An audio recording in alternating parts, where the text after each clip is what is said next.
What's up, Wankers? Greetings, Vankas. How is everybody doing? How are you doing? I hope you've got your party hats on, baby. I hope you got your Matt and I both got our party hats on. That's right. Everyone, get your party hats on because we're doing a special episode today. It's the summer break.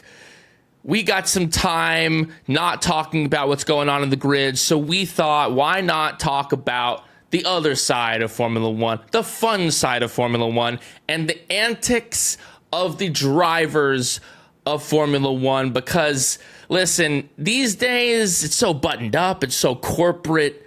I mean, everyone's got a sponsor of a sponsor and a corporate of a corporate. And a handler, a PR person, everything's... Yeah. Everyone's got their phones out. You can't get away with anything. You know, nowadays you got Demois. You can't get away with shit. Yeah. But in the old days, they could really get after it. But and in the light of summer break, I think it's good because, you know, hopefully the drivers now are getting after it a little bit. That's right. You hope they are. And, you know, we did, you know, Matt and I, we have this book coming out, right? Formula 101. For F1 fans who love the drama. And we did a little bit of a deep dive into the history of Formula One. So we had done some research about some of these guys.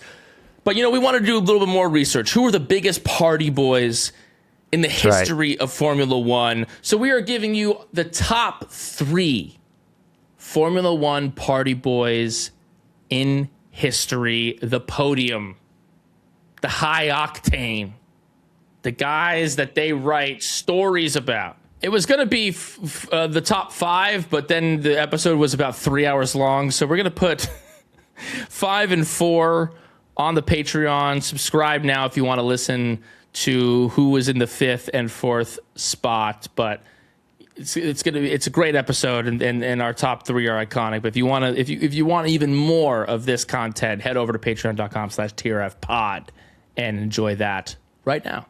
Before we get into that, let's talk about, you know, who of today's grid are the party boys? Well, you obviously got to put Lando in there, right? We see him partying with Martin. We see him partying with Martin Garrix. You know, he's still got that scar on his nose from when he cut his face. Never forget when he almost broke his nose while drunk and then came back and won a race. I mean, he's he's kind of the closest we have. This is the new Pierre age Gasly, James I feel Hunt. I feel like Pierre Gasly, the way he sort of exhibits himself on social media, his energy, he seems like the guy. He seems like the guy you need at a bachelor party, the catalyst 100%. At a bachelor party. He's the guy. But yeah, I can see Gasly being that guy. I also think that Lewis Hamilton is that guy. I think, you know, he's with Kim K right now. Yep. He's had a long list of alleged girlfriends, right. But Kim K is now confirmed. Right. I also think he used to like to, you know, we've seen him at Coachella a couple times. So he likes 100%. That. He likes that atmosphere. He loves adrenaline, right? If he's not driving cars, he loves jumping out of planes. He's talked about, he'll do multiple jumps a day. Right. Totally. He loves chasing thrills. In the same way Michael Schumacher, you know, he was always doing that kind of stuff. And work hard, play hard kind of thing. Lewis and Michael both work hard, play hard. Michael Schumacher would do that, right? He would work really hard and then he would just go crazy at the end of the season. Right. Now, the thing that a lot of people don't know about Lewis is Lewis actually, and this is confirmed, I think he talks about this at the end of 2015. So he clinched 2015. Yeah. He clinches his 3rd title. Yeah. With Mercedes. He goes on a partying, he just nonstop parties, right? Yeah.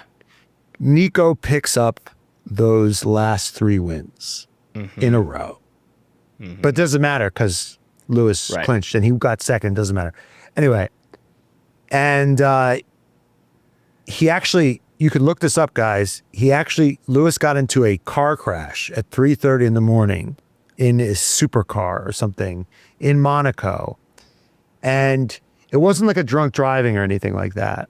He like was exhausted. He like slipped. He slipped, like his foot slipped off the. I don't know the exact details, but he crashed a supercar at 3:30 in the morning, and his excuse was he was exhausted from partying too hard because he won his third championship, and he just was just you know, basking in the work. He worked so hard, and now he was playing so hard. Lewis was really close to being on this list. You know, he is really kind of the modern day, you know, that guy. He's not necessarily known. I don't know how much he like actually consumes in talk. You know, I don't know how much he loves the sauce, as it were.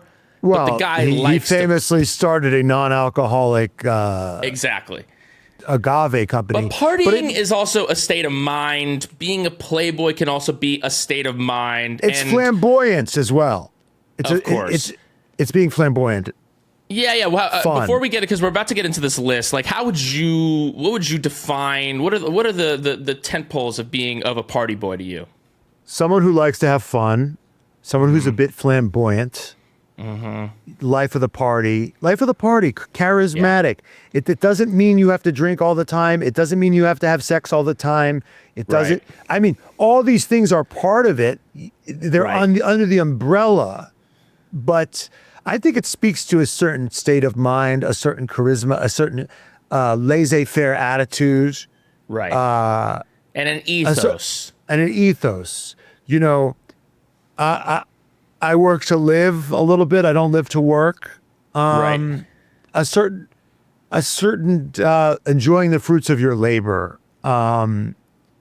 So that's what I sort of ascribe that to. Yeah, and I think it's interesting. Like this is what, and it's kind of what you kind of want Formula One to be. I think that's what makes like a Formula One party boy so unique. It's like, it's about the glitz and the glam, and like, how can you not enjoy this and live it up? I mean, after every single race, they spray champagne all over. That's right. It's baked in. Like, it's work hard, play hard. It's it's literally they're coming at the end. It's literally an ejaculation. That's right. Another honorable mention we have to mention. My favorite one is Button. He was a highly touted prospect. He was like a British Antonelli-ish prospect, a sort of like, because his dad was a racer, kind of like Kimmy's dad, and he came through the karting. He won fucking everything. He was highly touted, and it's kind of like it was kind of like a chicken or the egg thing. He kind of like was so good looking and dashing that he was kind of like a dreamboat. And what are you going to do? I mean, what is he like? Women are going to flock to him. The tabloids are going to follow him. And he was, you know, caught in certain situations in the tabloids.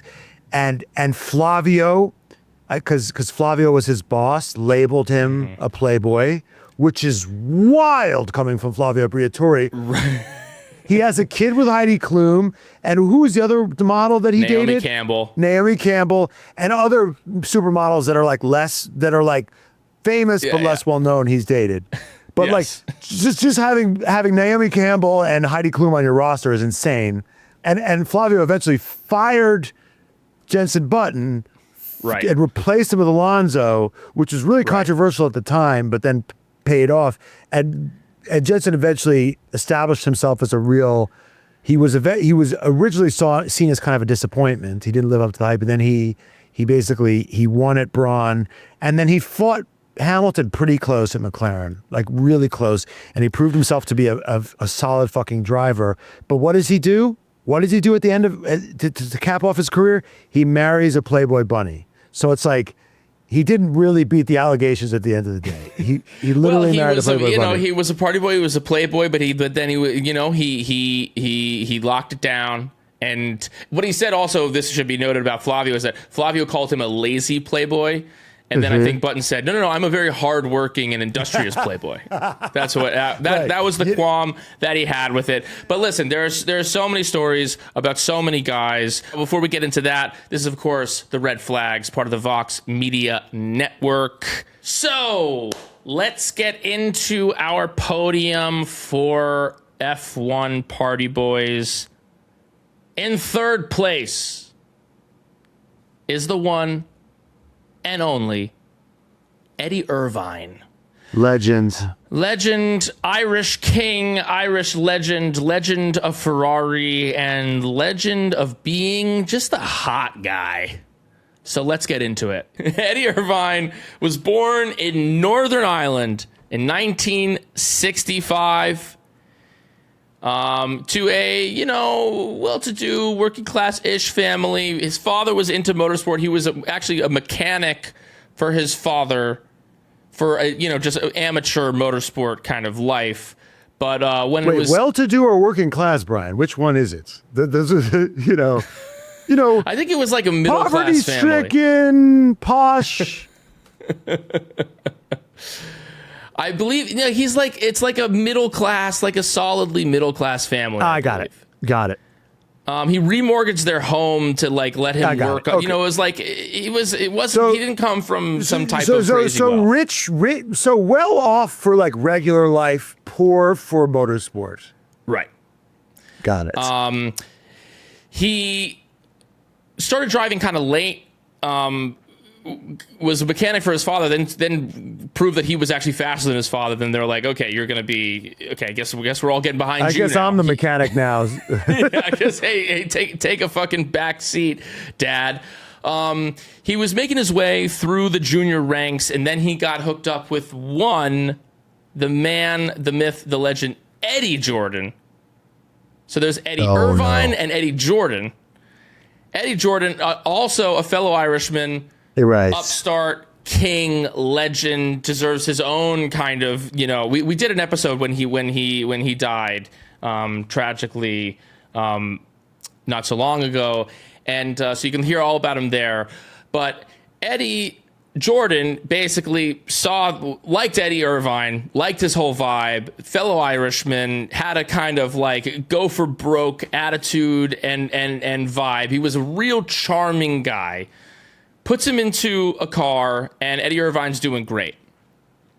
He's in the junior categories. He's not making his way to Formula One. They actually kind of park him in Japan. He's doing like Formula 3000 in Japan, and he's killing it. He's doing great there, and he's making a good living and living a great life. He's a good-looking guy. He looks like Michael Fassbender. I mean, he's like a dead ringer for Michael Fassbender. Then it all kind of comes to a head. And where he becomes where he would just be like a guy you would never have heard of, where he becomes a legend of Formula One is that in 1993, Jordan was one of these teams that like they were always scrambling for money. They never knew where their next dollars were coming from. Eddie Jordan was famously like kind of scrambling to get deals done. Proto-Haas, to the point where like they would just have different drivers at different points. Like they had like one guy who was always in it for the whole season. They just a car that was kind of up for sale. Just like, hey, you want to drive in Austria? All right, come on, get on in here. Yeah. And so people could buy their way into the seats. And basically, he needed one of those guys was Schumacher, by the way, which exactly they were such whores. And one they sold one seat one time to Michael Schumacher that happened to be Michael Schumacher because one of their guys got arrested. Yeah. Anyway, that's a whole other story. But anyway, yeah, he got arrested. Yeah, that's how Michael Schumacher broke into Formula One because that seat was kind of up for sale. Jordan got him, and then he went over to Benetton and traded him for some cash to go over to Benetton. In an infamous. Anyway, they needed a race. They needed a driver for the Japanese race, and Eddie Jordan was like already there. He was already in Japan. Right. So he was like, all right, Eddie, come on and do this race in Japan. And then in his first Formula One race ever, now Eddie's obsessed with Senna. He talks about going to Monaco for the first time and seeing Senna like take the swimming pool, take the chicane, take the tunnel, and he was sitting there and he described it as like a religious experience, that like it was like the most amazing thing. He'd never seen anything like it. This is a guy who reveres Senna, but he's an adult. He's making his way in Formula One. Sorry, in the junior formulas. He's now in an actual F1 race, and in his first race ever, he's running in 6th place. Not bad. And Senna goes to lap him. goes to lap him. No. And he fights him. And this is before the days of blue flags. Listen, this whole Carlos Sainz situation just happened, right? There were no blue flags at this time, right? So it's less egregious than the Carlos Sainz thing. It's less egregious, but there is still kind of, an expected understanding, like don't make it too hard kind of thing. Right. Senna then laps him. Jordan then unlaps himself. Senna laps him, Jordan unlaps him, and he basically blocks Senna and gets in his way. You mean Irvine? Irvine. It's confusing because Irvine's in the Jordan. Sorry, Irvine. Yeah, what did I say? Irvine blocks Senna. Yeah. And gets in Senna's way and gets 6th place in this race, which is a impressive performance for your first race ever. After the race, he's kicking back. He's having a few beers, and Senna storms into the locker room, into the paddock, wherever he's sitting, and he starts chewing him out. He's like, "You fucking idiot. You're an asshole. You drive like an idiot. What do you know what you're doing?" Like, you're like accosting him, swearing at him. And Jordan looks at him in the eyes and he goes, "Well, Senna, you weren't fast enough. Sorry. You weren't fast enough." And Senna leapt across the table and punches him in the face. Wow. In his first Formula One race ever, the legend of Formula One, his idol, punches him in the face, and kind of the legend of Eddie Irvine was born right there. Brian, I mean, you can kind of relate to this because you grew up worshiping Denzel Washington. Mm-hmm. And then you did a scene with him. I did. It didn't go quite, but could you imagine if you wouldn't have the balls to like step on his lines, right? Yeah. Like cut him off, upstage him, like do all the things that would piss him off. Like, you're an actor. Like, what would you have had to do to get Denzel to that place? I would have had to be like, I don't think you should do that. Like, why are you handing me the money? Like, why are you handing me that way? Right. Be like, excuse me, who the fuck are you? I'm sorry. Get this guy the fuck out of here. No. I kind of just witnessed him, and you know what? And it lived up to many expectations. It was a fantastic. It certainly didn't end with him punching me in the face from across the fucking in a moment of heated anger. Right. Anyway, so that's kind of set the tone for Eddie Irvine. He was here. He was a force to be reckoned with. He drove a couple more years for Eddie Jordan at the Jordan team, and he drove so well that he started to make some waves, and then he gets signed by Ferrari, and this is when the real Eddie Irvine comes out to play. This is when the Eddie Irvine, I don't know if it's the real Eddie Irvine, but it's certainly the myth of Eddie Irvine. It's when he had the money and the resources. He's on Ferrari, and he's like, everyone. He's got no pressure. No pressure because he's Schumacher's teammate. Schumacher is building up Ferrari. He is there really expected to be a number 2, and he knows that that's his position, and he's fine with it. Right. He buys a yacht. He lives on the yacht. He says, he's quoted as saying, he said, "I just like living on the water. I just like living on the water." He lives on a yacht outside, on the Italian coast. He had a different, model girlfriend every few months. He was quoted as saying that long-term relationships just, quote, weren't for him. There is a hour and 20 long minute documentary that was made about him during the 1999 season, which is the kind of the most famous season of Eddie Irvine's career, because basically while he's at Ferrari, he's there to play second fiddle to Schumacher. He knows that that's what the deal is. That's the arrangement. Then in 1999, Schumacher breaks his leg at Silverstone while attempting to overtake Eddie Irvine during a yellow flag. It's like they weren't even supposed to be racing. Schumacher goes to overtake him. He loses the rear, crashes into the barriers, breaks his leg. He's out for the season. And Eddie Irvine had a great first couple of races. So it's like, all right, I guess it's time for you, Eddie, to be the guy. Time to lock in. Time to lock in, and lock in he didn't. Eddie in this documentary, there's this new woman who he's dating, and she's like aware of the fact. He's like, I know everyone just thinks that like I'm another model that he's dating, but like I really love him, and I really hope that this works. It's giving. I don't believe in monogamy. You know, like yes. It's just like it has nothing to do with his own failings. It's a philosophical. That's what these yes. fuckboys do. They take on this. It's a philosophy like monogamy. Right. We're not. That's a construct, right? Yeah. Like that's the patriarchy actually trying to control us. I'm actually trying to liberate you from the patriarchy by fucking around on you. Yeah, I mean, it's interesting. It's like you hear that from like a guy in Brooklyn who like doesn't really actually have a job, whereas like Eddie Irvine was like so famous. Used to his sister like ran his affair, like was really like his manager, and she's would get 10,000 love letters from women every single year. I mean, this guy was like a sex icon. Women were sort of like the Bill Burr bit. It's the Bill Burr bit, like when people were judging Tiger Woods. It's like, you've never been tempted at that level. Right. Yeah.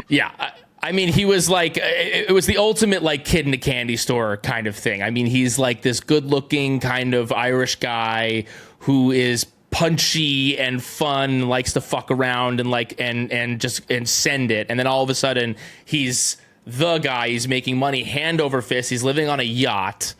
He's flying his own helicopter.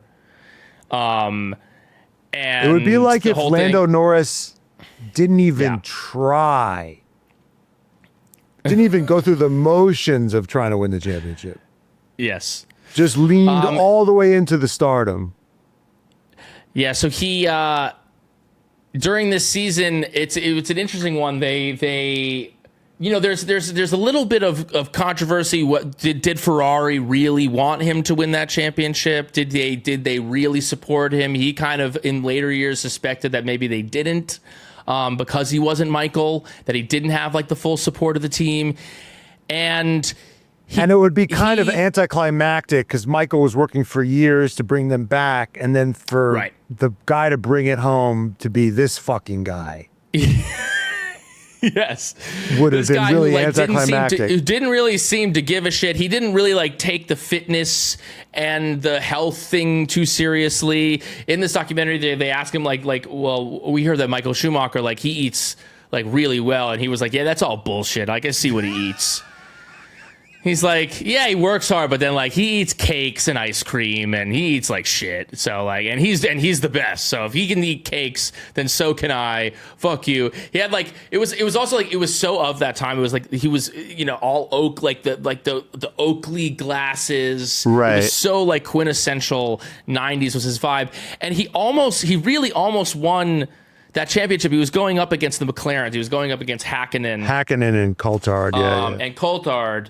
He was close to winning the championship. He winds up losing by 2 points. But really, Brian, isn't the fact that Michael Schumacher, I mean, you talked about it, I remember reading this as well, that Schumacher did return at the end of the season and back him up. Did. Yeah, doesn't Schumacher that speak returned. Doesn't that speak to that Ferrari was behind him? Yeah, I think they were behind him. It was like at that point, it would be obvious that they weren't, right. Like, you know what I mean? Whereas like, as opposed to you could be behind the scenes doing ticky-tack stuff. Like if Schumacher didn't play interference for him when he was on pole and Eddie Irvine was in second, that would have been painfully obvious. Right. So like maybe they subtly weren't backing him throughout the season. And then when it would have become painfully obvious if they didn't back him, they did. Got it. Okay. But during this whole season, he didn't stop the party going. I mean, at Monza, he's a Ferrari driver. He's got a house in Milan, and after the Monza race, where I believe he got 6th place, which was the last points position at the time, Hakkinen spun out, fucked himself in the race. So it was a big win for Irvine. He only got 1 point in the race. And as he's driving back to his house in Milan for the big party, he's on his moped, and whenever he sees pretty girls as he's driving by, he's like inviting them to his party. And this is all being filmed. He knows, like, you can watch this. There's film of it. He's getting filmed, inviting women to his party, like in the biggest season of his life, like the time where it's like, if he's ever going to win a championship, now is going to be the time. Right. And Nico Rosberg's 2016, who, the time where you're going to lock in, ultimately, he does the opposite. Yes. And basically, at that season, Ferrari said, we're not continuing with you. Wow. And they brought in Barrichello, and that was his last chance to win a championship. He lost it by 2 points. There's a little bit of bitterness there, it seems like. I mean, Braun later said that they did have like the best car, and kind of insinuated that if Irvine only lost by 2 points, then Schumacher definitely would have won that championship. Yeah, I think that's a safe assumption. And now, and then, yeah, he lives in the Bahamas. He claims that he fought a shark. He had a quote saying, "I hit a big snapper, but the spear went right through it. A big ray came past me, and behind it was a 7-foot lemon shark. I watched him and started making for the shore, and he started to follow me. I swam backwards, keep my eye on him, and he circled again. Then he just came straight for me. There was nothing I could do until he got within 3 feet. I could jab him with my spear." So he's now really like an international man of mystery. He owns a helicopter. He claimed that he lost his helicopter multiple times. He said, "I parked it, and then I couldn't remember where I parked it. Once I parked it in a friend's garden and forgot where she lived. I just drove around until I spotted the rotor blades, which is easier than finding a car in a car park." He owned nightclubs and all this shit. And, now he lives, he lives in the Bahamas, I guess. He splits his time maybe between Miami and New York. He's kind of just like, you can't pin him down anywhere. And all that you can really find of him these days on his Instagram bio, it reads, "Used to race in F1, now I avoid stress." That's Eddie Irvine. Well, it seems like what happened at Ferrari, if I had to guess, is he got to he hit a certain number in his bank account, and he's like, "I'm good. Yeah, right. This is enough for me to invest and live the rest of my life like this." Yeah, he never married. He has one child. So that's actually kind of impressive, given what he was out there doing. The fact that only one snuck in there. Only one child. Right. That's right. All right, who do we got? Who's next? Who's number 2? Well, some people are going to be outraged that this is number 2, but I think when they get to number 1, they'll be quickly chastened. Is Kimi Räikkönen, obviously. The Iceman. The Iceman himself. He is, I think we know a little bit more about him. We don't have to get as much into his past, but his past is kind of interesting. He was born in Finland. It'll come as no surprise that, and I think what's interesting about Finnish people is, and we talk about this in our book that you should pre-order now, its link is in bio, is I talk about a Finnish curve. You got to judge the Finns on a curve, right? Because Finns are naturally stoic. So to just look at Kimi and be like, he's reserved, is like, it's not fair, because all Finns are reserved. So you have to judge them against each other, right? Compare him to Valtteri Bottas, right? Compare him to Mika Häkkinen. Compare him to other Finns. That's a more accurate comparison. And that's when you start to see the colors and how they differentiate from each other. Apparently, Kimi didn't speak until he was 3 years old, which is not shocking at all. Like Einstein. It shows you like that these guys are that nature versus nurture, that these guys kind of are who they are. Yeah. He comes from a working class background. His parents were described. We read his book a few years ago that was I believe translated for us I don't think Yes. it was. I don't think it was made. It was it not into available English. in English. No, No. maybe We that was read it. K-Mag. No. We read it. That was K-Mag's book. No, that was we read K-Mag's the book. Kimi Räikkönen book. Yes, we read the Kimi Räikkönen. I don't know if you're. Einstein also didn't speak till he was 3. Really? So, I thought it was 5 or something like that. Crazy. It says 3 to 5. 3 to 5. He didn't speak until Who did? 3 to 5. 3 to 5. Yeah. It's weird. My feelings Whatever don't care the about age your was. facts. Yeah. Yeah. Showing emotions, and apparently his family was very emotional, hugging a lot, which is ironic because he's not expressive at all. Or they were just emotive for Finns, right? Right. Maybe they would just shake Kimi's hand every time they saw him, and the Finns are like, "That's weird." They didn't have an indoor toilet, which is which is part of their lore. They used to piss outside and shit in an outhouse. That was in the cold. That was a part of Kimi's upbringing, which goes to show you like how far he really came in life. Right.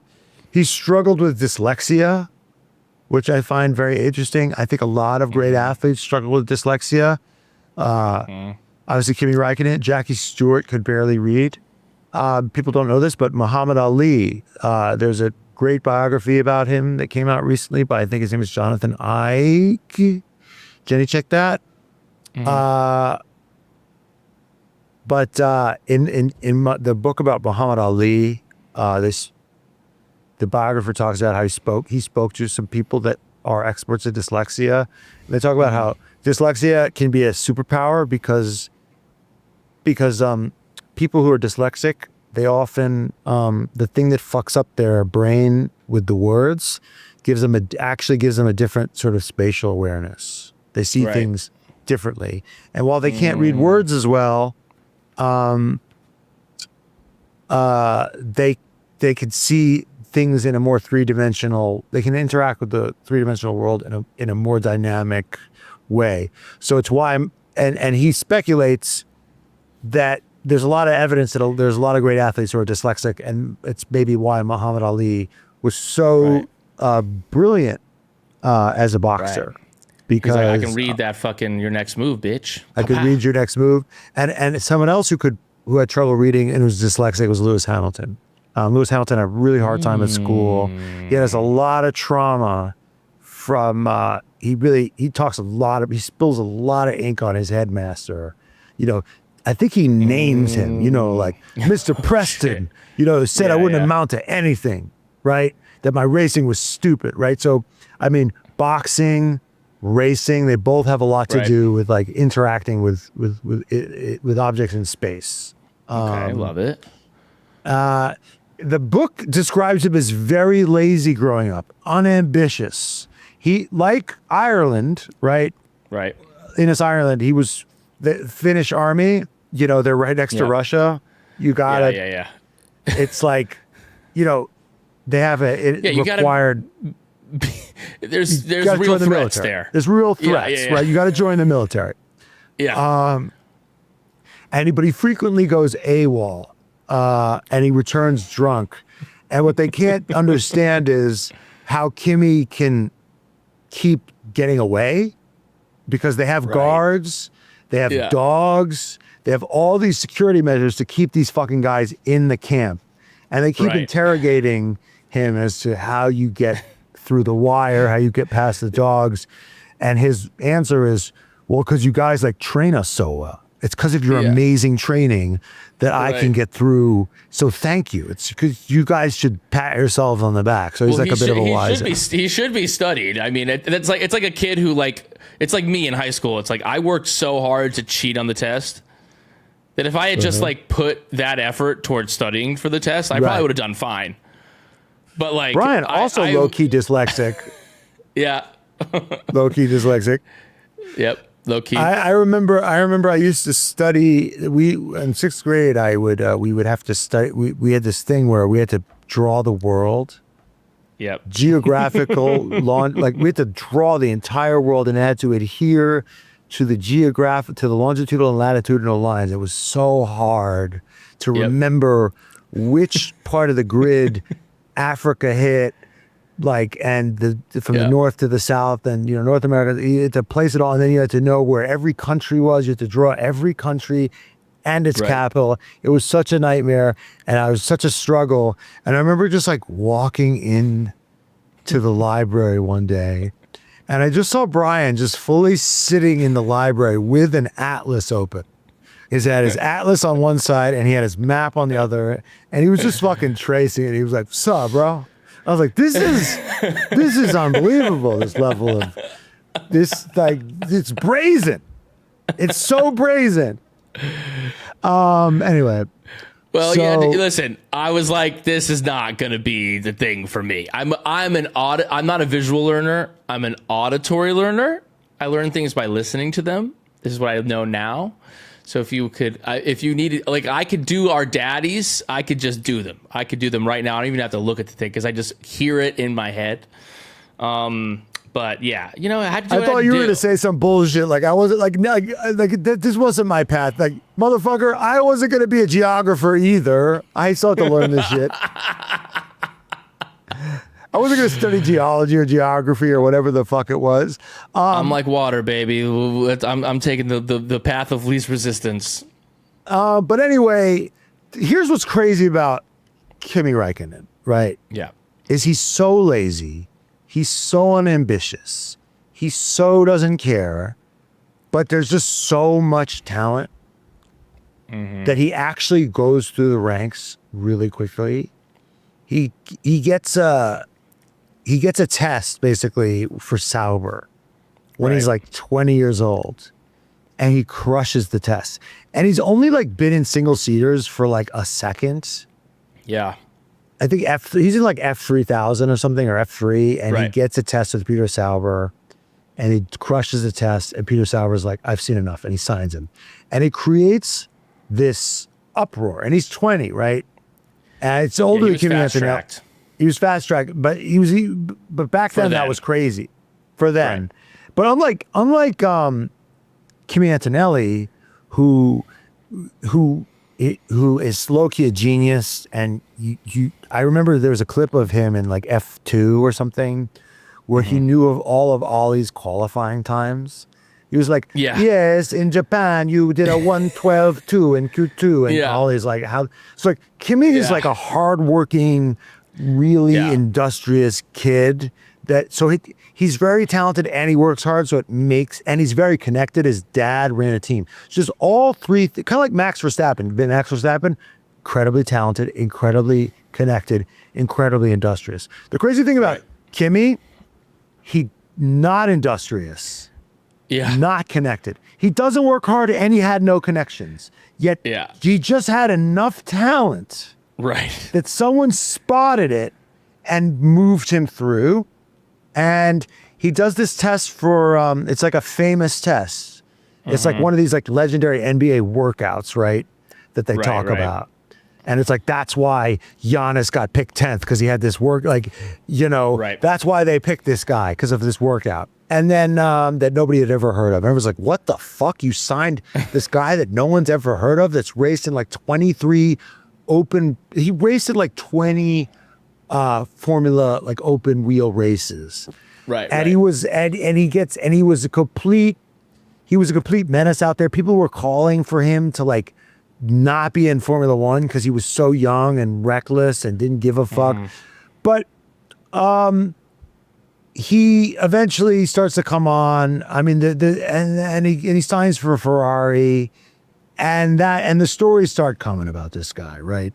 Yeah, I mean, the book, the legend begins to show. Yes. In his book, there's a story of him there in Singapore, a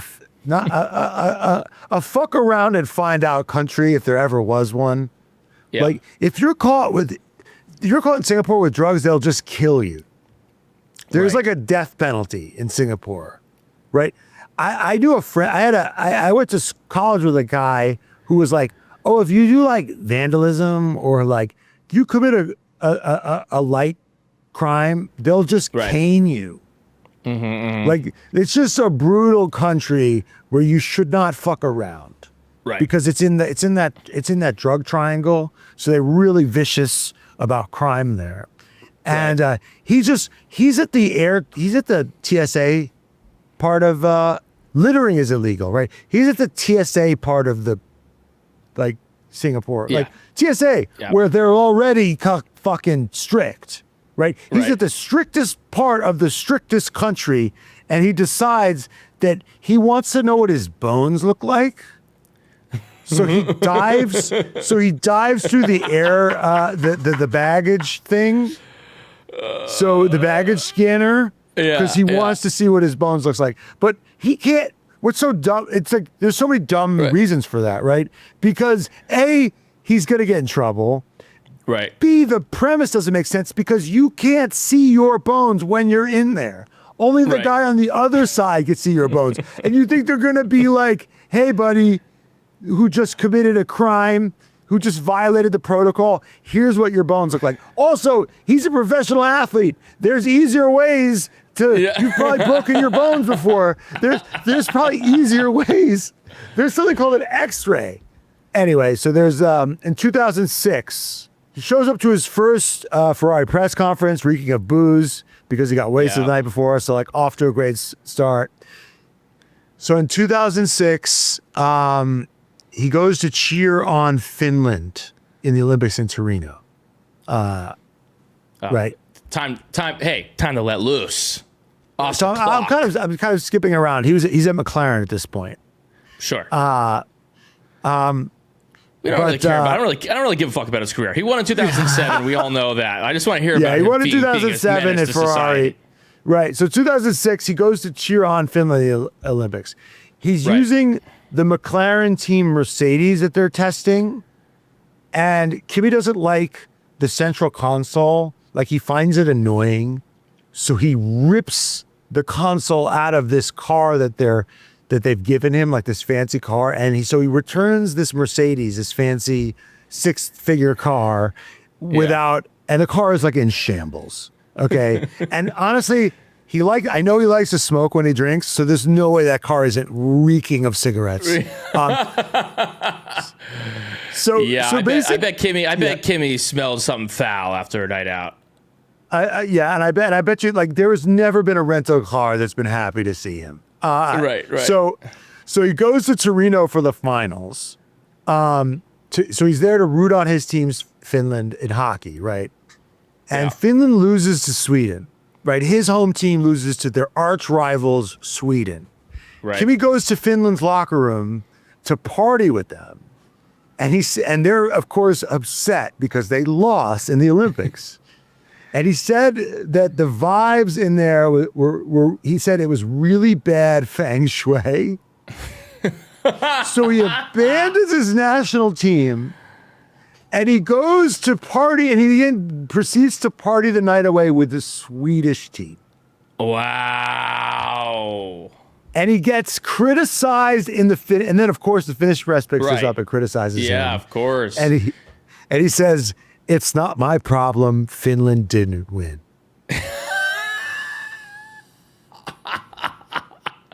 Legendary. I mean, it's interesting because, like, in his career, he didn't really get he had no like allegiance. He was like, he didn't give a fuck.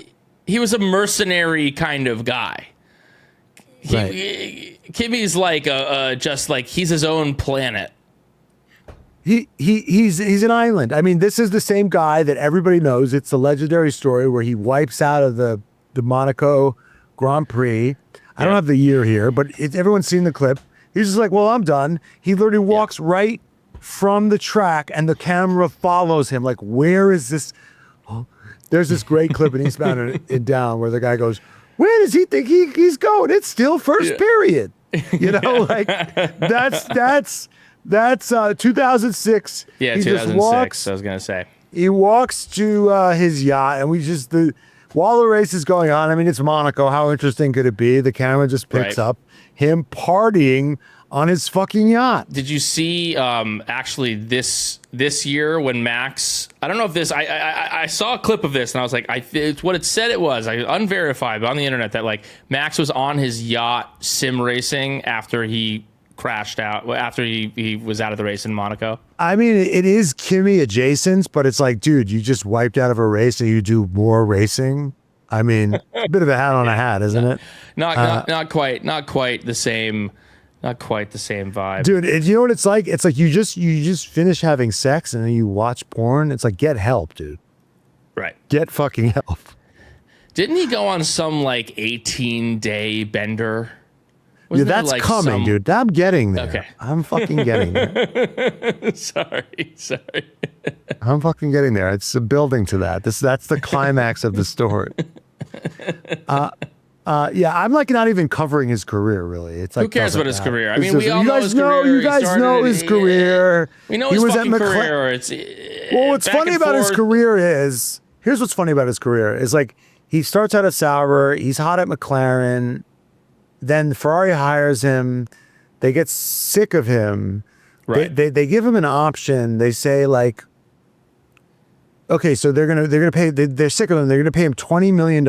Now there's sort of an option here, right? They're gonna buy out his contract. Now there's kind of this deal where like you could take the $20 million and you could just go and do nothing, or you could put that towards your next contract in a new team. Right, sure. Like you can't have both, right? You can't take their 20 million and then go race against them, right? There has like if you wanted to go back to McLaren would have to like buy them out. It's not. Yes. This happens in sports all the time. It's like if you're still on contract with a team and you want to go someplace else, and the other team has to like pay into like what you were going to get paid. You know, your old team's not going to pay necessarily. Sometimes there's like bad deals, and the team winds up paying for you to play for another team. But most of the time, you go to another team, and if you still have $20 million left in your contract, the new team pays that $20 million. Right, but the point for Kimi is like, he gets the same amount of money whether he goes to a new team or he does nothing. Right. So he just opts to do nothing for like 2 years. He does rallying, he does NASCAR. So like that's just like he doesn't care about like keeping his career up. He just decides to just fuck off. He's like, great, I'll just give me the money. I'll just go do some other shit. I'll just do some other shit. There's a great clip of him on YouTube doing lawnmower racing. Like he just does not give a fuck, this guy. Yeah. And what I love is that Ferrari then hire him back. Yeah. Right? They pay him $20 million to leave. They hire him back. There's a great clip of him. He's then Vettel's wingman. Like he was the number one guy the first time around. They get rid of him. Then they bring him back. He's kind of Vettel's backup guy. Vettel narrowly loses the championship in devastating fashion to Hamilton like once or twice. At the FIA prize giving ceremony, he is like so fucking wasted. At the ceremony, like you can watch the prize giving ceremony. Just type in like Kimi drunk FIA prize. He's like wasted. And you cut to him at the table, and he does not. He's just moving. His mouth is moving. He's the Bad Bunny meme with Kendall Jenner. He can't stop talking and like explaining things to people, and you can just tell he's just fucking wasted. And you can tell Vettel's like can barely keep it together because Kimi's just like in shambles. And so that's kind of like and then there's that great story about like he goes to Lotus can't afford to pay him, right? And then they decide that they'll give him $50,000 a point because they think they're a shit team and it won't really matter. And he scores so many points that if Kimi were to enforce the contract, he would just put them into bankruptcy, and he like doesn't want the headache, so he doesn't even go through with it. Because he doesn't care. It's like he's like Eddie Irvine. Like who wants that headache? Right. Like so he doesn't put Lotus into bankruptcy. Then there's the cabin in Lapland event in 2003. That's iconic. Yeah. There's pictures of this. You can find pictures of this. Obviously Finland is legendary for their like weird winter sports, like kind of like how Norway dominates these weird sports in the Winter Olympics, right? They have ski jumping legends that you've never heard of, but who are like national heroes in their sport. Right.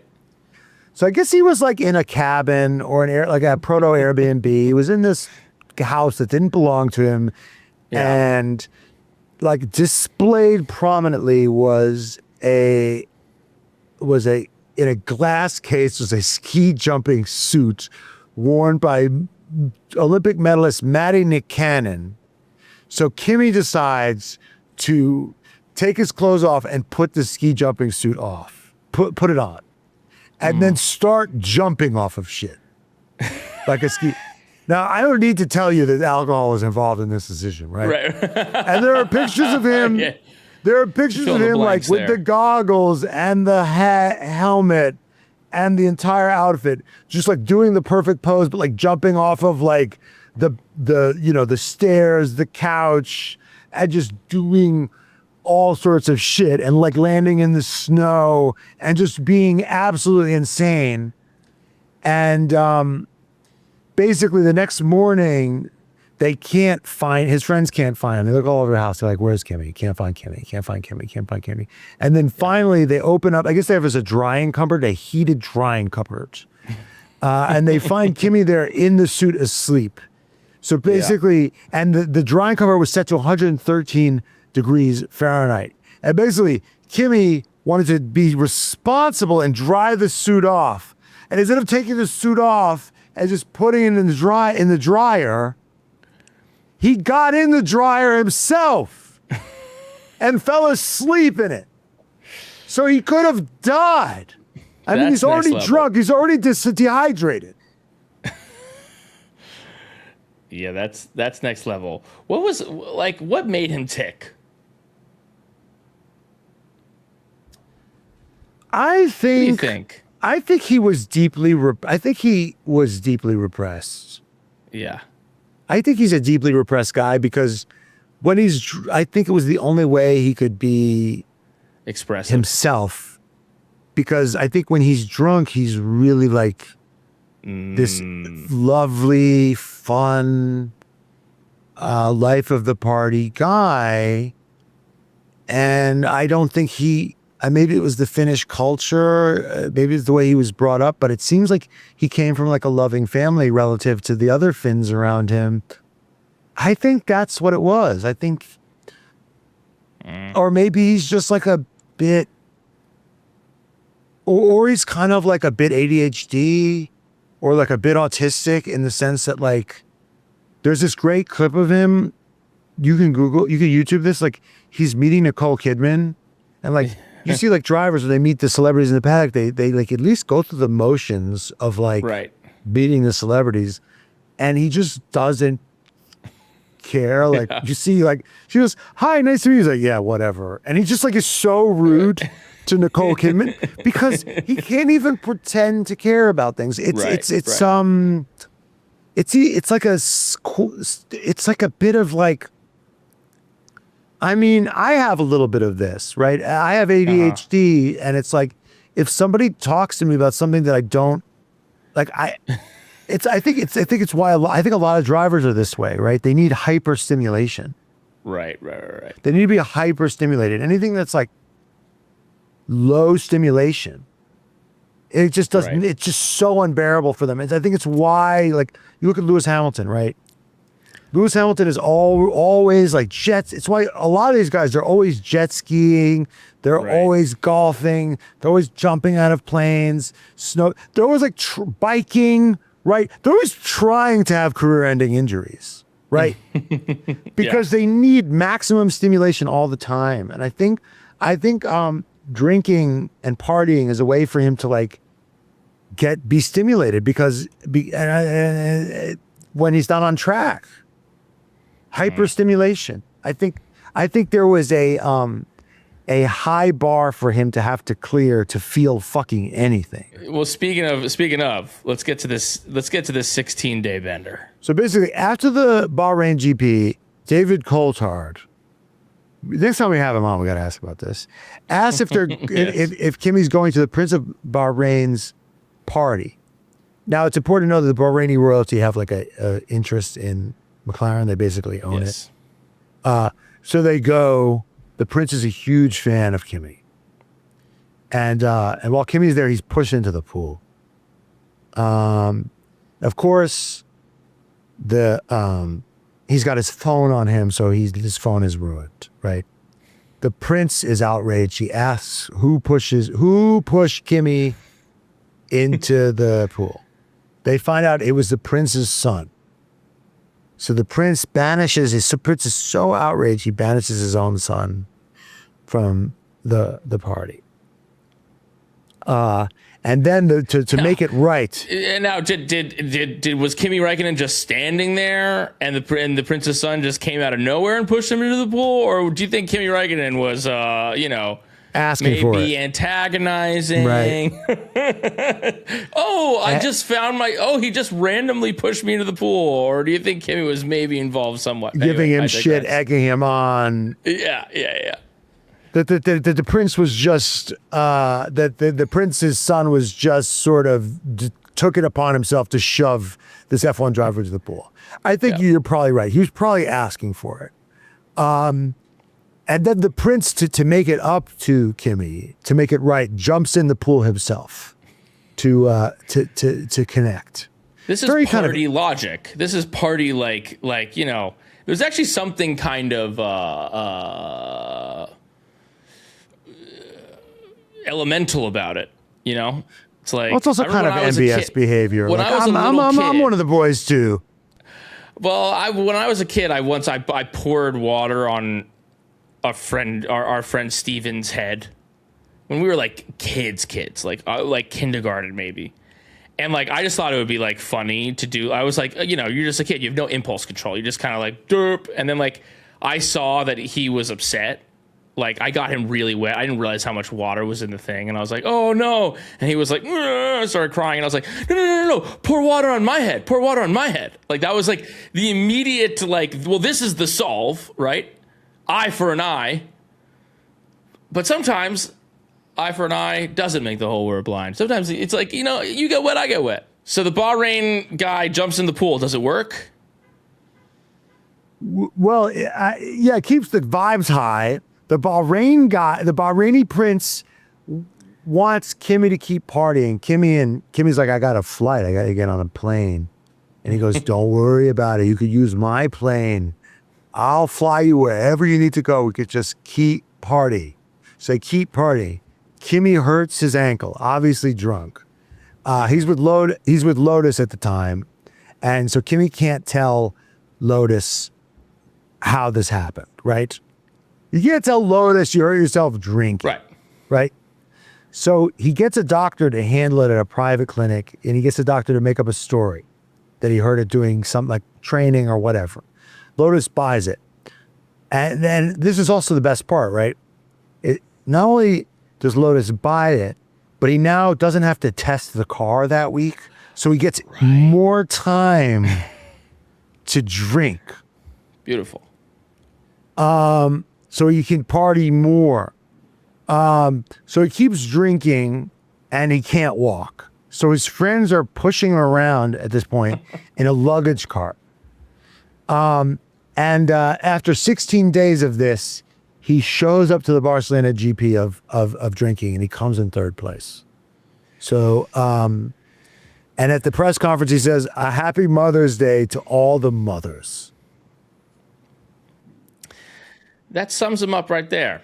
I mean, that's he just had all the time. I mean, some of these guys, and it's interesting. It's like, I think we've talked about this before with Kimi. It's like, what if he had worked hard? What if he had the discipline? What if he had, it's just like, but would that have been, it's like, this guy was like an untamable flame. Well, that's kind of was his strength. There's that great clip of him on YouTube, like where there's lots of smoke, and there might have been a crash, and the narrator, the commentator says, "Well, surely Kimi's going to have in Spa, one of the more dangerous tracks, right? Now, surely Kimi's, I think it was through Eau Rouge. Jenny's saying it's through Eau Rouge." Okay. The narrator, one of the deadliest sections. Yeah. They say, surely Kimi's going to have to lift because anything could be there. Could be a car in the middle of the road, and he just goes flat through. And it's just, there's so many edits. There's so many hard edits to that. Right. So that was like also his superpowers, that he didn't give a fuck. Right. we interviewed David Coulthard, and I read David Coulthard's book. And David Coulthard, he wrote 2 books, and they both sort of boil down to the same thing. They're biographies, but they're also kind of instructions like they're sort of like how to self-help, a lot of self-help in there, like how to be successful. And because David Coulthard always talks about how he wasn't the most talented driver, but he worked hard. He always showed up on time. He was very charming and said the right things. He was a company man, right? He played the team game at McLaren, so he got 8 years, right? He backed up Mika Hakkinen and he was rewarded, right? He played the team game at Red Bull. And guess what? Red Bull still fucking employs him, right? He still does the test runs. He still does the PR runs, right? So he's made millions of dollars being a solid, reliable guy, right? He was Williams' test driver, right? So when Senna died, they let him step in because he was just a solid guy, right? And he talks about working hard, a bit of Jordan Peterson, like make your bed, right? That's the key to life. And in the middle of this book that I was reading, he then talked about Kimi was blowing the doors out me. He didn't do fucking shit. This guy shows up late. He's drunk. He doesn't care. And then he kind of like blows by that. Like he just kind of acknowledges like what a lazy piece of shit Kimi is. Yeah. So then I remember we asked him about it. We're like, so you talk a lot about, making your bed, tying your shoes, working hard. You're the master of your own destiny and how that's the secret to success. But then in the same book, you described Kimi like beating the brakes off of you while he doesn't give a fuck. And he goes, yeah, that is the exception to the rule, right? Some people are just that talented and they fly in the face of all logic, right? Of like all the overachievers in life, there are people like Kimi who are just, they're either underachieving or that is the way that they can perform their best, is just like being loose and not caring, right? Yeah. Yeah, I mean, you do have to like sometimes convince yourself. I mean, how many times have we watched guys in the last couple of years, Lando, George, like who want it. I want it so bad. And then sometimes wanting it so bad is the very thing getting in the way of you getting the thing. All right. It's our last driver. It's been a long one. If you're still watching, we appreciate it. We love you. It could only be, number one, could only be one guy. It could only be one guy. It's the guy they make movies about.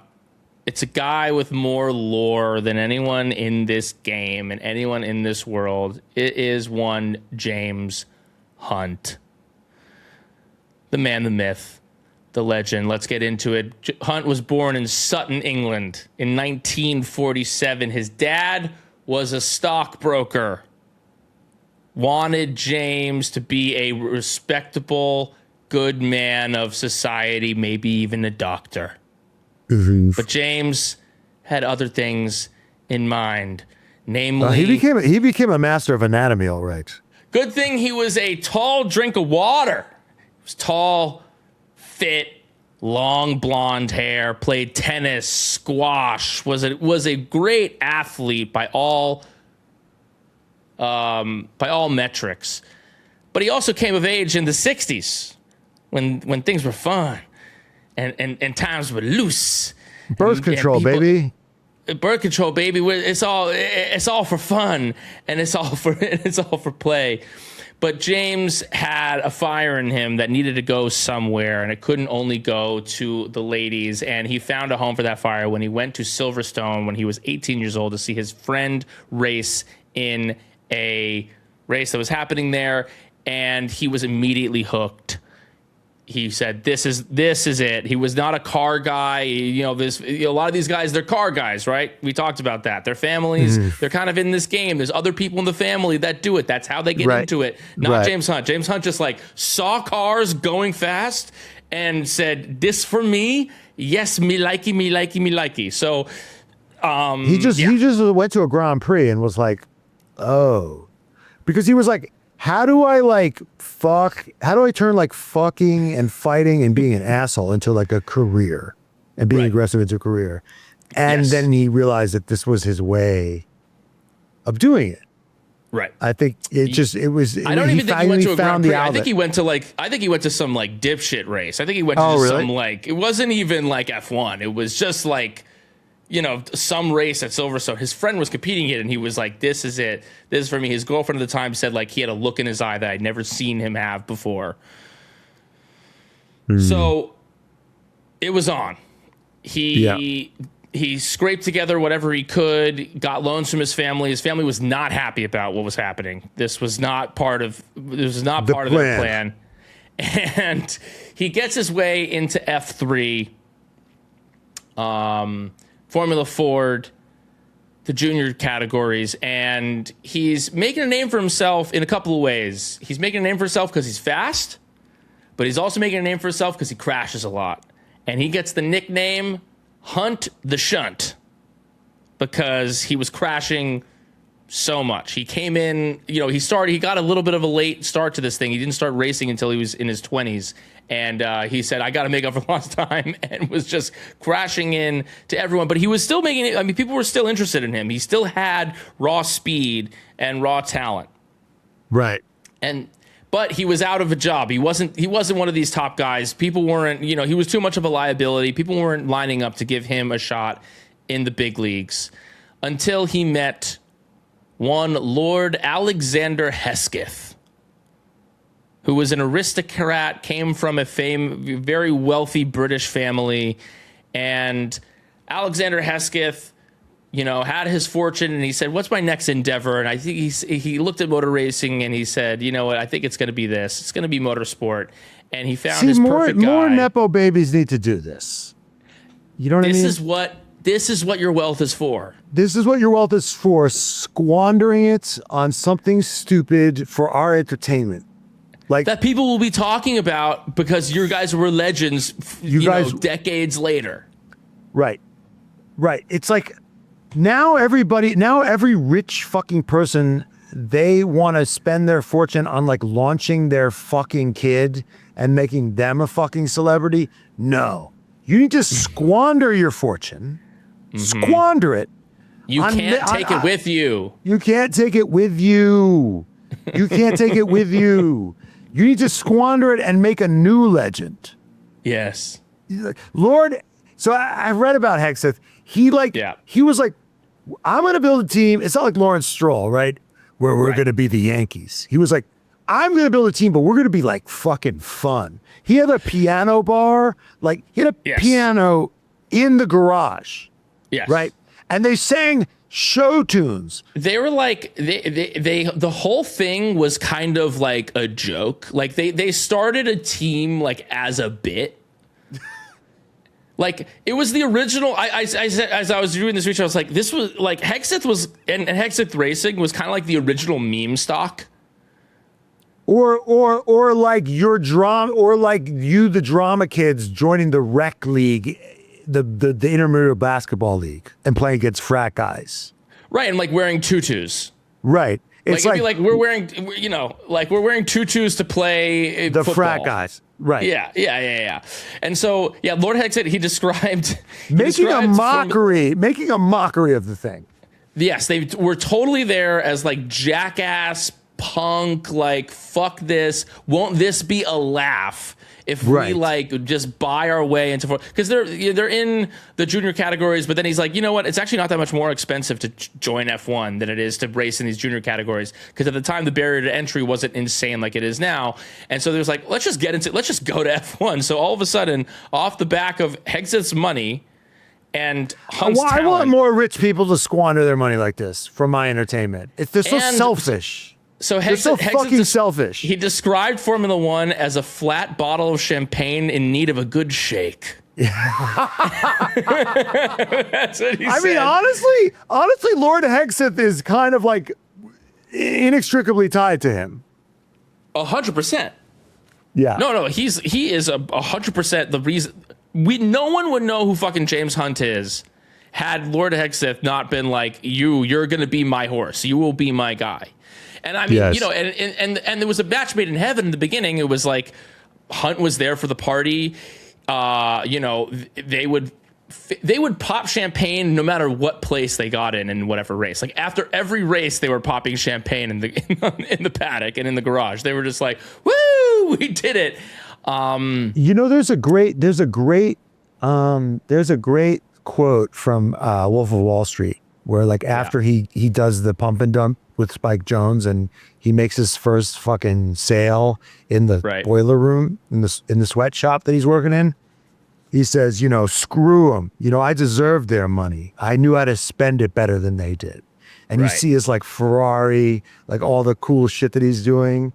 And it's like, some people just know how to be rich better than other people. It's like, you know, all these fucking cunts, these rich cunts hoarding their wealth, you know, not trying to pay inheritance taxes, like, you know, it's like, this is how you got to be wealthy. Well, it's either this or you give to charity, but it's just like, it's like if you're going to like if you're going to hoard the entire wealth and it's like, just spend it and enjoy it or give it back to the people. But don't like these days Hexeth would like he'd have a podcast and he'd be into wellness and he would like, you know, be trying to like take someone's data to live forever and, you know, be like, let me download your brain into my brain. No. It's just like, you're going to die.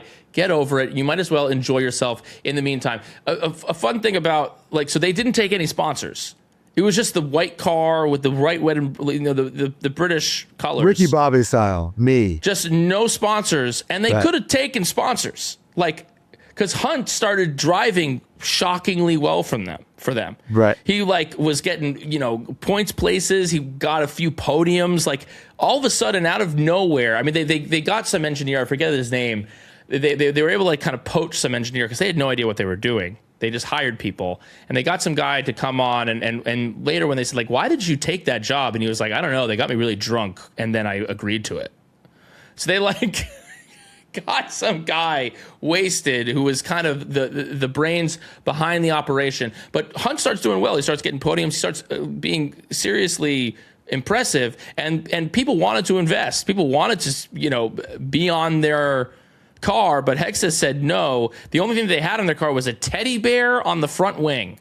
Like the whole thing was there really as like a bit. They did some, there's some video of Hexeth. And it's like a Frankenstein type of thing where Hexeth is like the evil, you know, scientist. Mr. Burns. And there's just whatever, a racing suit that's empty and there's a helmet. And then they take a plate and there's an almond on it. And on the plate, it says the brain of a driver. And it's the size of an almond. And then they put it into the helmet. And then there's some like lightning that goes. And then the thing stands up and they're like, ha ha ha, like I've created like they were doing YouTube sketch comedy. They had a song. There's a song, the James Hunt and Hexeth song. Apparently it's Hesketh.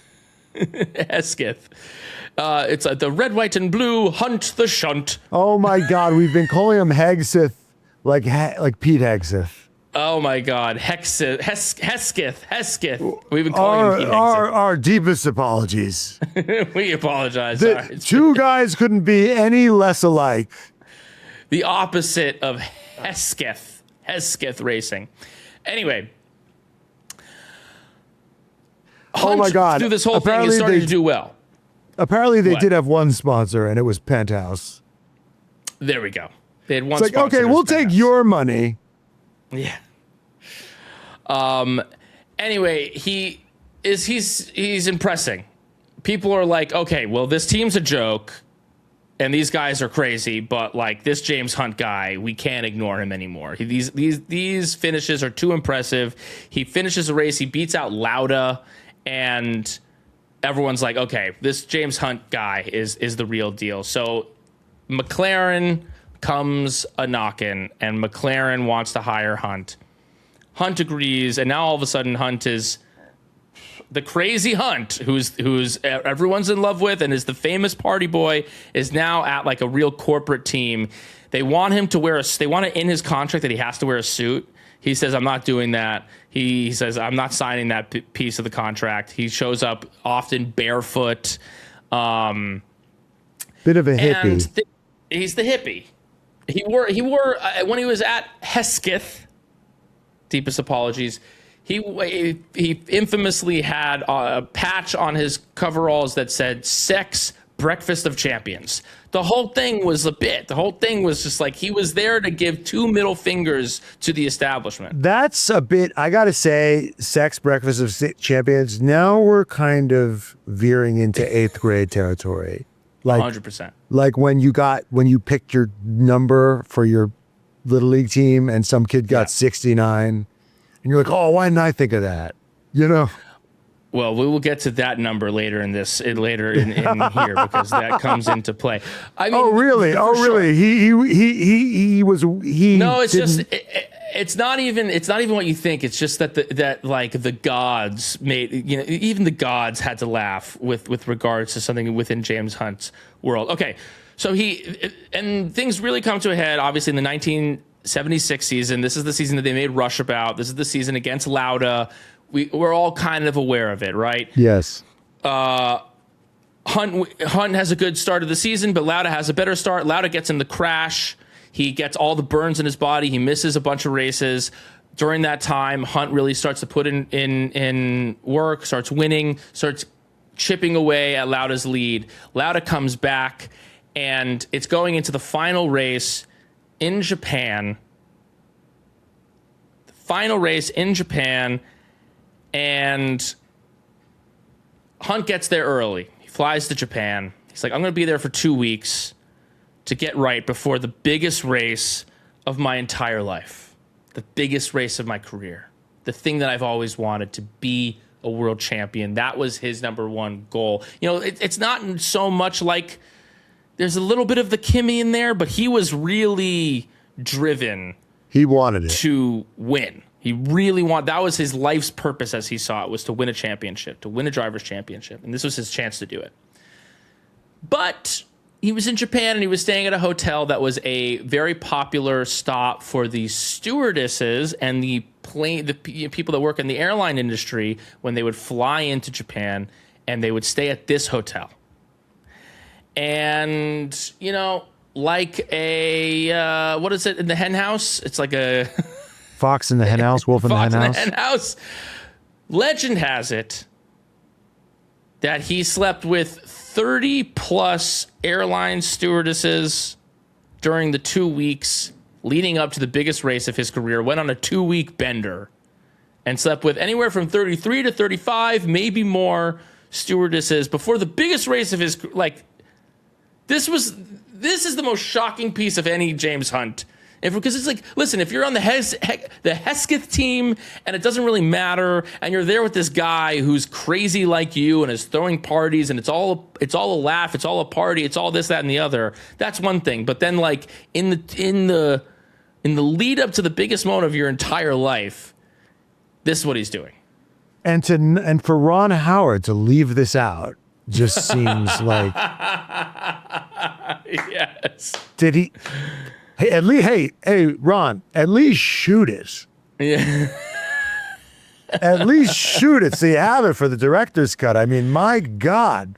Yeah. You got Chris Hemsworth. You got that Thor body.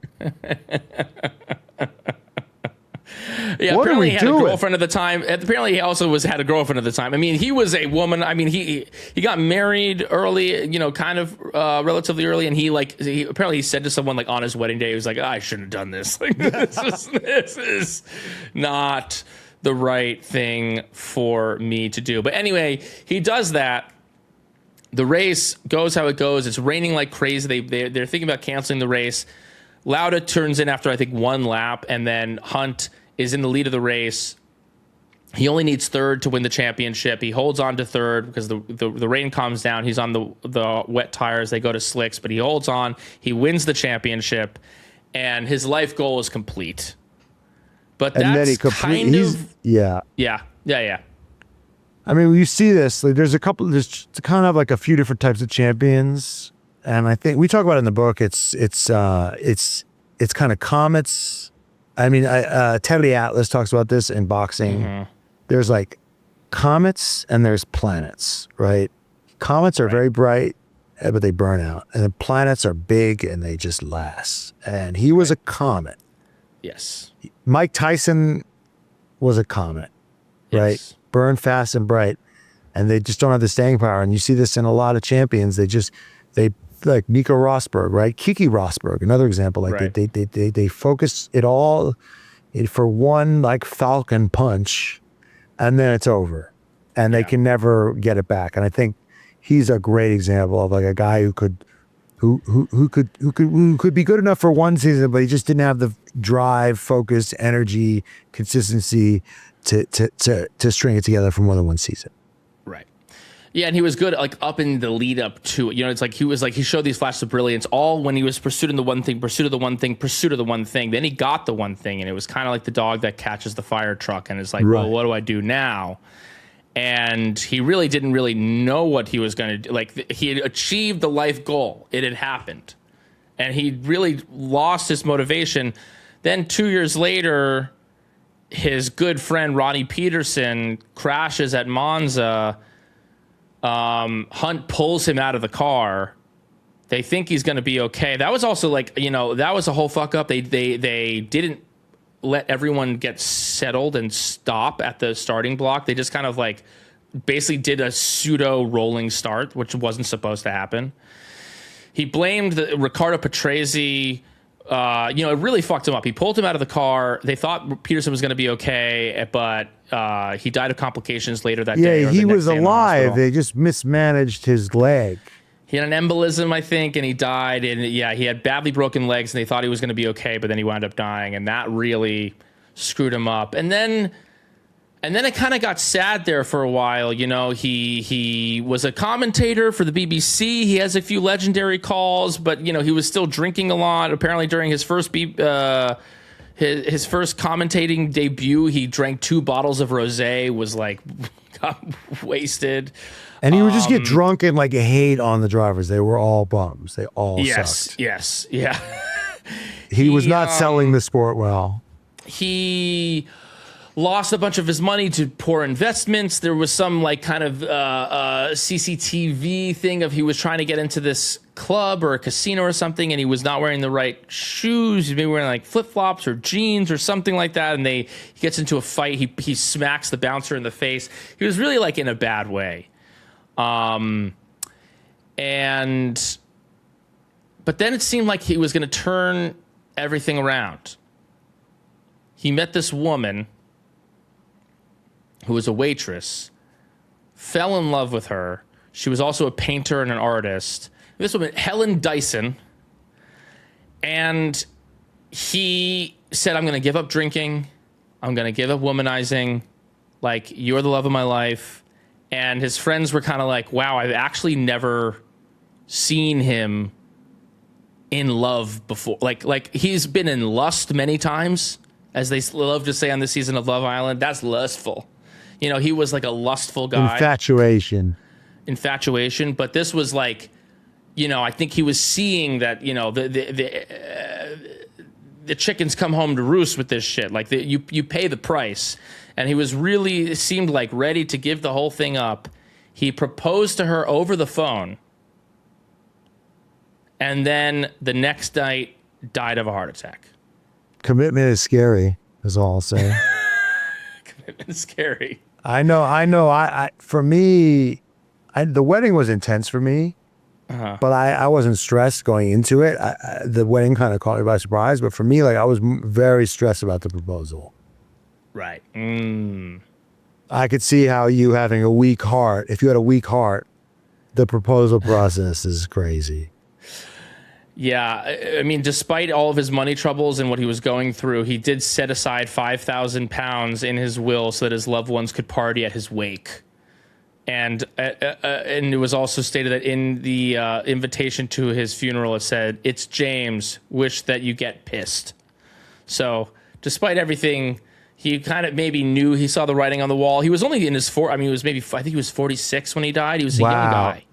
Well, him and Hesketh, they subscribe to the Errol Flynn theory. Errol Flynn was the Brad Pitt of his day.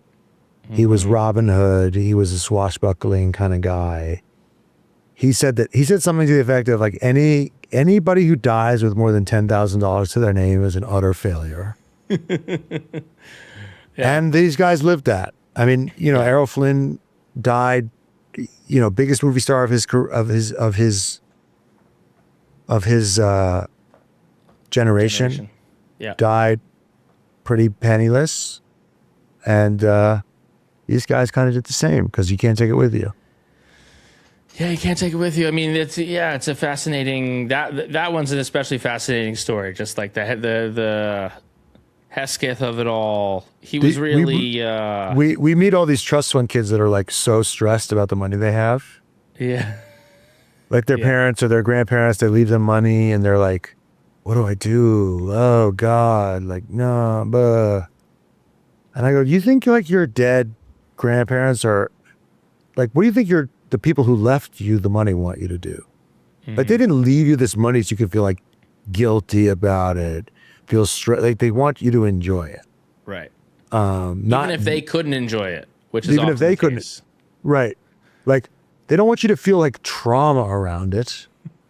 Like they'd be so disappointed in you for like this money making you feel bad.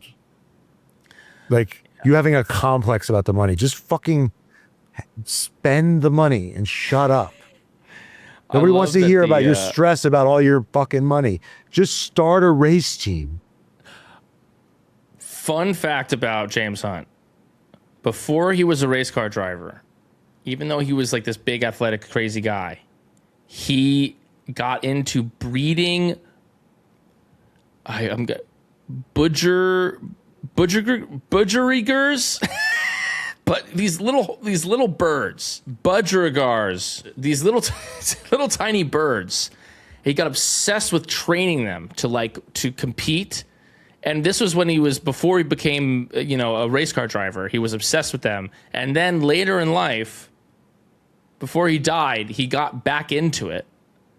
Got back into training, and he had a huge ass aviary in his house. And he kept hundreds of birds in an aviary at his London home and proudly competed in regional and national club shows. And they said that when he won a tournament with his birds, that it was he was as happy as any Formula One race that he ever won. It's like Jokic when his like horse won the race in fucking wherever the fuck he's from. He's like way more emotional than when he won. He's like crying, and it's like he cares so much more about his dumb little horse. It's Serbia. He cares so much more about his like local horse race than the fucking NBA finals. Anyway, that was James Hunt, the number one party boy, the number one playboy of Formula One history. He lives up to the hype, I think. Let us know who else is in there. I know there's a bunch of guys. I mean, obviously, there was Mike Halewood was on the list. We had a bunch of people that we were interested in. If there's anyone that you want us to talk about, let us know. Maybe we'll do a Patreon for it. Speaking of which, please subscribe to the Patreon. Subscribe on the channel if you're watching. I know this is a long one, something different for us. We would not be here if it wasn't for you, but we would also not be here if it wasn't for our daddies of the pod. Talk about the ultimate party boys. And we wouldn't be here without them. So we got to thank them. So we got to thank Kayla, Robin, George Texera, Jay Lingo, Spencer Grieve, Javier, Sheila Valeri, Chandler, Alex Santana, Carla Huerlo, Kimberly Quaid, Alonso My Face 69, Donya Dada, Deadbeat Daddy Muhammad, Jimmy, Kimmy, sponsored by Mommy of the Pod, Hollister 584, Delusional Science Fan, Cat, Future Dr. Dion, Steph Grossi, Laura, Emily Gillenwater, Cody Hollis, my F1 Daddy, Branch W, Keep Up the Science Hane, Hunter Scruggs, Salmonella Mozzarella, I'm a Claire fan, and yes, it hurts, Jay Kez, George Russell, Evil Peter Parker from Spider-Man 3, Matt Edwards is always right, I wish I was Max and Danny's love child, Delaney Andrews, Henry Henry Caskey, Miles Lewis Alexander, Maggie B, Kaylee Breyer, Eve the Y, Devin, aka the future Dr. Sullivan's PA, Courtney Fraser, Yuki Sonoda's other mother, Jenny is the reason I am a daddy, Megan, Aaron, Pineapple with a Y, Matt has a secret voter for Carlos Sainz, unfortunately it's Gary, Carolina, my name is AJ and fuck the HOA, K-Mac and fuck smash my door any day, the official F1 race program, and its executive editor Sarah. I got tickled by the Tifosi. Hey Jet, good luck out there. Allison Sane, Zhuzh, F1 Dude Company, Trent Sickman, Code Brown Sonoda, Jerome Ferreira, Colapinto was a fraud, Aaron, Shahid, Jeans, Proctor, Chohan, Cat, I lick my balls, Hey Fierce, Leclerc, Truth, Bring Up Mama Burns, Arthur Leclerc is hotter, Carl Lost Sites, Opie Goblin, right, meow, James, DNCTT, Finney, Daddy Kev, Not Magnuson, Mr. Ed, Bobby, Landon Norris's unofficial girlfriend, why do I always hawk two on this name, Winkin, Lizzie Y, Jafar from afar, Joel Stroll, Pay the Troll, Told to Get in the Boys Hole, Andrew Briscoe, Rojo the Bambino, The Great Palbino, Sausage Boy Atticus, Uno Cinco, Scott Menz, likes Cappuccino Lays, Ford, In Body, Andrew and Paige, and our newest daddy, David. Honorary Daddy of the Pod this week, every week, Nicole Piastri. If you want to go to become a Daddy of the Pod, go to patreon.com/cheerfpod. Join the resistance today. Any final thoughts, Matt? Party hard. Goodbye, Vankas. You can't take it with you, Vankas.